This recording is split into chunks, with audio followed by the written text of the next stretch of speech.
All right, welcome back for this final part of our deep dive. The final stretch. Yeah, you're right. The final stretch of our climate resilience deep dive. It's going to be a good one. It is. We've already covered so much. We have. The science behind climate change, the impacts it's having. And all those different strategies. Exactly. All those different strategies across different sectors to become more resilient. Yeah. Even those big overarching issues like funding. Yeah, for sure. But, it's one thing to understand what TO do. Right. It's another to figure out if it's actually working. Right. It's a really good point. Like, how do we even measure the success of these climate resilience efforts? Well, that's where things get really interesting. Ooh, I like that. Yeah, it's like, you have this fitness plan, you're working out, eating right, the whole deal. Right. But if you don't actually track your progress, how do you know if you're getting closer to your goals? Okay, I see where you're going with this. So are you saying we need to be tracking the progress of our climate resilience? But how do we even start? I mean, are we talking about the entire planet here?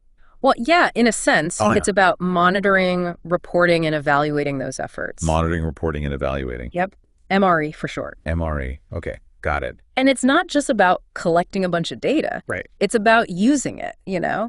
Using that data to learn, to adapt, and improve over time. So it's like, what, a giant feedback loop for the entire planet? Exactly. That's Yeah. a great way to put it. Think about it like this. Let's say we're looking at a farmer who's dealing with drought conditions. Okay. How do they know if their water conservation methods are actually making a difference? Right.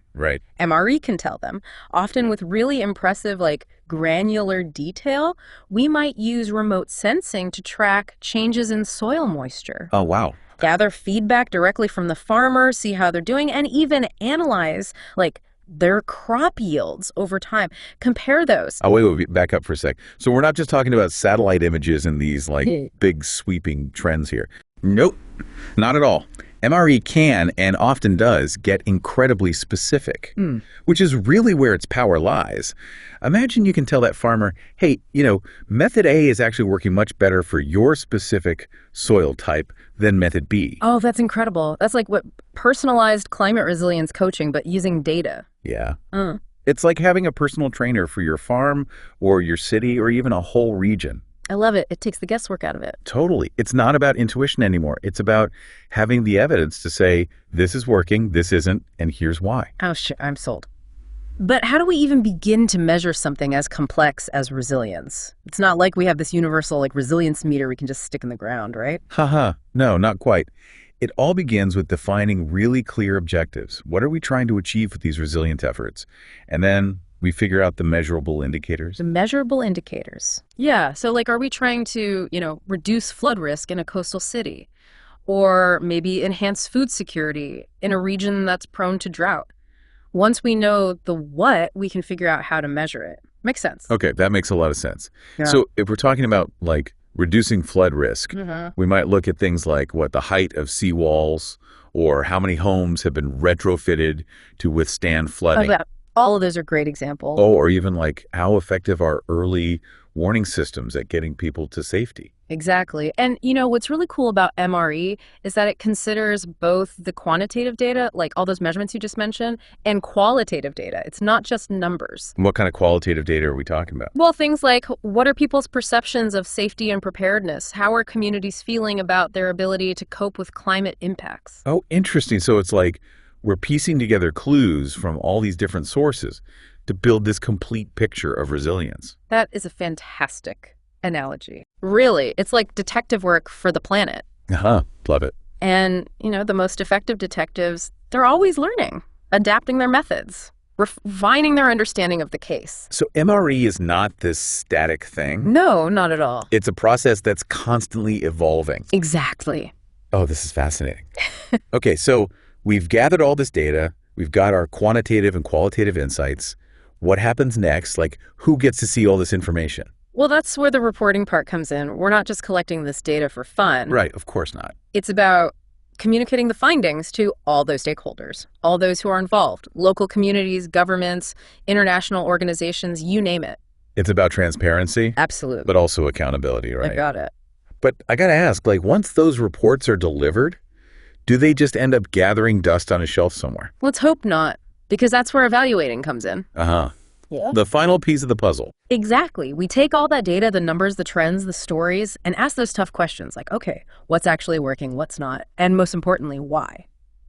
So it's not enough to know, like, okay, seawalls are this high or this many homes have been retrofitted. We need to know if those actions actually made a difference when that big storm hit. Precisely. That evaluation phase, that's where the real magic happens. It's how we learn from those experiences, refine our strategies, and make sure we're actually making progress, not just throwing money at the problem. Right. Making every dollar invested in resilience count. Exactly. Every single one. Because, let's face it, climate change is a moving target. Absolutely. How do we keep adapting those strategies when the future feels so uncertain? Yeah, that's a great question. It feels like we're always playing catch up. In a way, yes, but that's where we see this incredible wave of innovation in climate adaptation. Ooh, okay, tell me more about this. Well, it's driven by two key factors. One, this increasing urgency of climate change and its impacts. And two, the incredible human capacity for creativity and problem solving. Okay, on the edge of my seat. What kind of innovations are we talking about? Give me the highlights. All right, so on the tech front, one of the biggest things is precision agriculture. Precision agriculture. Yeah, it's like having a personalized climate advisor for every single farm. Really? How does that work? Think sensors, AI algorithms, all working together to help farmers adapt to those changing conditions in real time. So we're talking about making those tiny micro adjustments Yes. based on super specific hyperlocal data. Yes, exactly that. And it's not just limited to farms. Oh, okay. We're seeing water-efficient irrigation systems that help conserve precious water resources, especially in those regions that are prone to drought. Oh, that's fantastic. Especially with water scarcity becoming such a huge issue. Absolutely. And we're even seeing this incredible progress in building materials, like super resilient building materials that are designed to withstand those extreme weather events. Oh, wow. It sounds like we're trying to almost outsmart climate change with technology. In a way, yeah. It's incredible. It is, but there's also a really crucial point here. Yeah. We have to consider equity. What about those communities who may not have access to these, like, cutting-edge technologies? You're right. It can't just be about developing these fancy new gadgets. Right. You need to make sure that the benefits of these innovations reach everyone. Exactly. Everyone, not just a privileged few. So it's not just about developing the tech, it's about making it affordable, making it accessible, and making it adaptable to all these different contexts and cultures around the world. So it's a much bigger picture than just the technology itself. It is. It's the social and economic factors as well. Absolutely. And alongside all those really exciting technological advancements, there's this growing recognition of nature-based solutions. Oh, here we go. You know, it turns out that nature, it's already figured out a lot of this resilience stuff. Yeah. Tell me more about these nature-based solutions. Okay, so imagine restoring those coastal wetlands Right. to act as these natural buffers against storms and rising sea levels. Yeah. Or planting urban forests Yeah. to combat that urban heat island effect that we see in so many cities. Wow. So it's about working with nature, not against it. Exactly. It's such a powerful concept, isn't it? It really is. And what about all the advancements we're seeing in, like, data and technology? Yeah. I feel like that must have a huge role to play in climate resilience. Oh, you are absolutely right about that. AI and big data, Yeah. they're already being used to help us predict climate risks, get those early warnings out to vulnerable communities. It's like we have this crystal ball now to see climate disasters before they happen. Yeah, in a way. But we can't solely rely on technology. We need to remember the human element, the social and institutional aspects of all of this. It's not just about the fancy gadgets. It's about how we use them, who has access to them, and how they shape our communities and our societies. Yeah, so we need these new ways to fund adaptation projects, more collaborative governance models, Absolutely. community-led initiatives. It's about bringing everyone to the table, Yeah, right? right. It is. It's about combining the best of human ingenuity with the wisdom of the natural world. That's a powerful concept. Yeah. So it sounds like the future of climate resilience is all about being adaptable, innovative, and collaborative. Right. I think that's a great way to sum it up. It's about constantly learning, experimenting, not being afraid to try new things and finding ways to combine that cutting edge technology with the traditional wisdom that's been around for centuries. Absolutely. It's about building a future where everyone, regardless of their background or resources, can thrive in the face of a changing climate. Yes, that's the goal. And while those global efforts are essential, we can't forget about the power of individual action. Each of us has a role to play in creating this more resilient future. Couldn't agree more. Okay. So as we move into our final thoughts on this deep dive into climate resilience, I want to ask you, what stood out to you the most throughout all of this? What really struck a chord with you?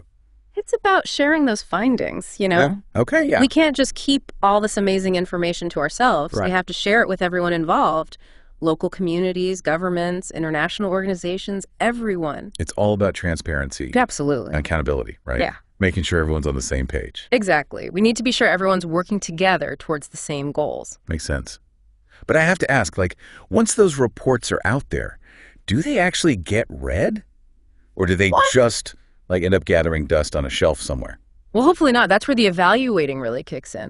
So this is where we figure out if all that work, all that data collection actually led to something. Right. We take all that information, the numbers, the trends, the personal stories, and we start asking those tough questions like, what's actually working? What isn't working and why? Why is it not working? So it's not enough to just know, okay, seawalls are this high or this many homes have been retrofitted. Yep. We need to know if those things actually did what they were supposed to do. Like when that big storm hit, did they actually reduce flood damage? Exactly. Did people get to safety in time? Right. That evaluation phase, that's where the real learning happens. It helps us, adapt our strategies, make sure we're not just throwing money at the problem, but actually making a difference. So we make every dollar invested in resilience count. Exactly. And that's crucial because, climate change doesn't stand still. It's a moving target, like you said before. Exactly. So how do we keep adapting, keep refining those strategies when the future is so uncertain? Yeah, it can feel like we're always playing catch up. Yeah, I know what you mean, but that's where all this incredible innovation in climate adaptation comes into play. Okay, this is what I've been waiting for. Tell me about the innovation. All right, so on the tech side, one of the most exciting developments is precision agriculture. Precision agriculture, what is that? So imagine this. It's like having a personalized climate advisor for every single farm out there. Wait, really? How does that even work? Well, it's all about data. The sensors, AI, algorithms, all working together to help farmers adapt to those changing conditions in real time. Wow, so we're talking about those really small micro adjustments based on really specific hyper-local data. Exactly. And it's not just about farms. Right. We're also seeing these incredible water-efficient irrigation systems. Oh, that's great, especially with water becoming more and more scarce. Exactly. It helps us conserve those precious water resources, especially in those drought-prone regions. Right. And on the infrastructure side, we're seeing these super resilient building materials. Really? Like what? Materials designed to withstand those extreme weather events that we're seeing more and more often. Okay, this is amazing. It's like we're trying to outsmart climate change with technology. In a way, yeah, but it's not just about the technology itself, right? We also have to consider the social and economic aspects. You're right. We can't leave anyone behind. Exactly. We can't just develop these fancy new gadgets and assume everyone will benefit. So it's about access, affordability, and making sure these technologies are appropriate for different cultures and contexts. Absolutely. It's about understanding those local needs. Yes. And finding solutions that actually work for those communities. Okay, that makes sense. Yeah. But alongside all those technological advancements, there's this growing movement towards nature-based solutions. Oh, absolutely. Tell me everything. Okay, so nature. It's actually really good at this whole resilience thing. It's had millions of years to perfect its strategies. Okay, I'm listening. Think about it. Restoring those coastal wetlands, they act as natural buffers against storms, rising sea levels, Right. or planting urban forests to combat that urban heat island effect in cities. Right. Working with nature, not against it. Exactly. Harnessing the power of natural systems. I love it. And what about all the advancements in data and technology? I feel like that has to play a role too. You're absolutely right. AI and big data, they're already being used to predict climate risks. Give people those early warnings. So it's like having this crystal ball for climate disasters. Kind of. But even with all this incredible technology, we can't forget about the human element. Oh, for sure. It's about social innovation, too. We need new ways to fund adaptation projects, more collaborative governance models, community-led initiatives. It's about people working together, right? Yes. Combining the best of human ingenuity with the wisdom of the natural world. What a powerful concept.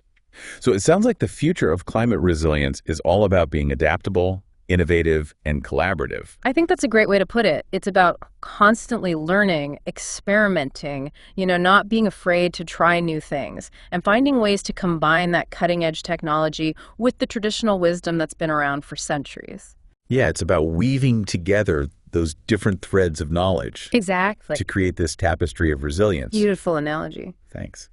It's about ensuring that everyone, regardless of background or resources, can thrive in a changing climate. Yes, that's the goal. That's what we're striving for. And while those global efforts are critical, we also can't underestimate the power of individual action. Every action counts. Yeah, we all have a role to play in this. Absolutely. Building a more resilient future is a collective effort. We need everyone on board.